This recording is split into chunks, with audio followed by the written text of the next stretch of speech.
মনে পড়ছে সেই দার্শনিকের কথা। একজন দার্শনিক নৌকায় চড়ে যাচ্ছে কোথাও, তো নৌকায় চড়ে যাচ্ছে দার্শনিক একা, মাঝি নৌকা বাঁধছে। দার্শনিক মানুষ তো, মাথার মধ্যে দর্শন গিজগিজ গিজগিজ করছে, কথা বলার লোক পায় না। এখন মাঝির সাথেই কথা বলার সিদ্ধান্ত নিল। শেষ পর্যন্ত বলল, রে মাঝি, কত বছর নৌকা চালাও? তা তো বহুত বছর, জীবনটাই কাটাই দিলাম। তা ভূগোল চেনো? ভূগোল কখনো দেখেছো? কই যে না, ভূগোল আমি দেখবো কোথাতে, আমি হলাম গরিব মানুষ, এগুলি ধনীদের কাম, তারা হয়তো খায় টায়, আমি ভূগোল দেখিও নাই খাইও নাই।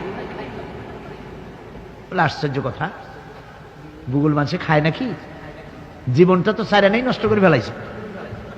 মাঝি দাঁতগুলা বাইর করে দিয়ে বলতেছে, স্যার হইতেও পারে।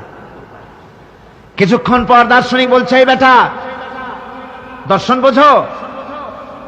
স্যার খামোখাই শরম দিচ্ছেন, এ সমস্ত বড় লোকের খাবার, ওগুলি আমার সামনে বলে লাভটা কি?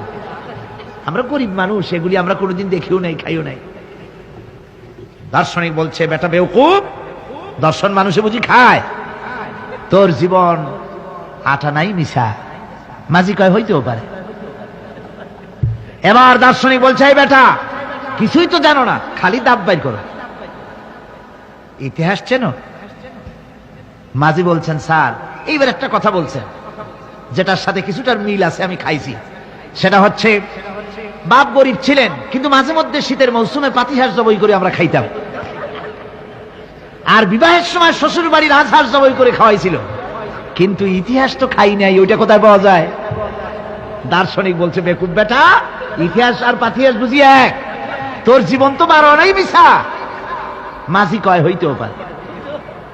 কিছুক্ষণ পর উত্তর দিকে কালো মেঘ উঠেছে, আকাশ থমথমে ভাব, নদীর ভিতরে তুফান সৃষ্টি হয়েছে। মাঝি বলছে, স্যার সাঁতার জানেন? কয় যে না মাঝি, সাঁতার তো জানি না। মাঝি কয়, স্যার ভূগোল দর্শন ইতিহাস 3 সাবজেক্টে আমার জীবন 12 আনা মিশা, এখন তো দেখি এক সাবজেক্টে 16 আনাই মিশা আপনার। আমার তো 4 আনা আছে, 12 আনা ফেল, 4 আনা তো আছে, ওই 4 আনা দিয়ে আমি সাতরাইয়া কেনারায় উঠে যাব, আর ইতিহাস দর্শন পাতিহাস খাইয়া ডুবে মরমিয়া। এবার দার্শনিক বলছে, আরে মাঝি, মানুষকে এরকম নৌকা ডুবে মরে নাকি? কয় মরে না, আমার বাপ এই নৌকার মাঝি ছিল, তারপরে এই নৌকা বাইতে বাইতে আমার বাপ এই নৌকার মধ্যে মরছে ডুবে। আচ্ছা, তোমার দাদা? আমার দাদাও মাঝি ছিল, এই নৌকা বাইতে গিয়ে সেও মরছে। তোমার নানা? আমার নানাও এরকম নৌকা বাই এরকম মাঝি হয়ে মরছে। দার্শনিক কয়, তুমি তো দারুণ বেহায়া, যে নৌকায় তোমার বাপ মরলো, দাদা মরলো, সেই ব্যবসা তুমি ছাড়তে পারো নাই, তুমি তো দারুণ বেহায়া। মাঝির বুদ্ধি কম না। মাঝি কয় যে, স্যার আপনার বাপ জিন্দা আছেন? কয় না, মারা গেছেন। কোথায় মরছে? ঘরের মধ্যে খাটের উপরে চিত হইয়া আরামসে মারা গেছেন। আপনার দাদা? বলে তিনিও ঘরের মধ্যে বাস, ওইখানে ঘরের মধ্যেই মারা গেছেন, খাটের উপরে। আপনার নানা? উনিও ঘরের মধ্যে চিত হয়ে আরামসে মারা গেছেন।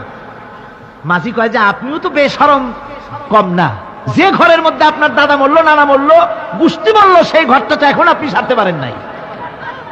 এর দ্বারা মাঝি বুঝাইতে চাইল এই কথা, দার্শনিক সাহেব,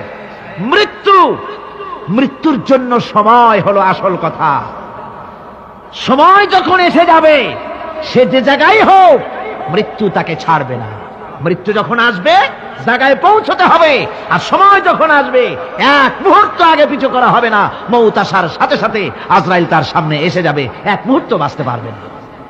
সুতরাং মোমেন ব্যক্তি, তার দিলের মধ্যে মৃত্যু সম্পর্কে কোন ধরনের ওই ধরনের চিন্তা থাকবে না, পরান্ডা নিয়ে কোন রকম নিবাসী এরকমের চিন্তা থাকবে না।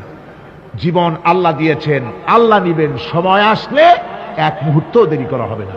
সুতরাং সেই জীবনটা যিনি দিয়েছেন, তার রাস্তায় দেওয়ার জন্যই সে তৈরি থাকবে। এটা হলো মোমেনের কোয়ালিটি।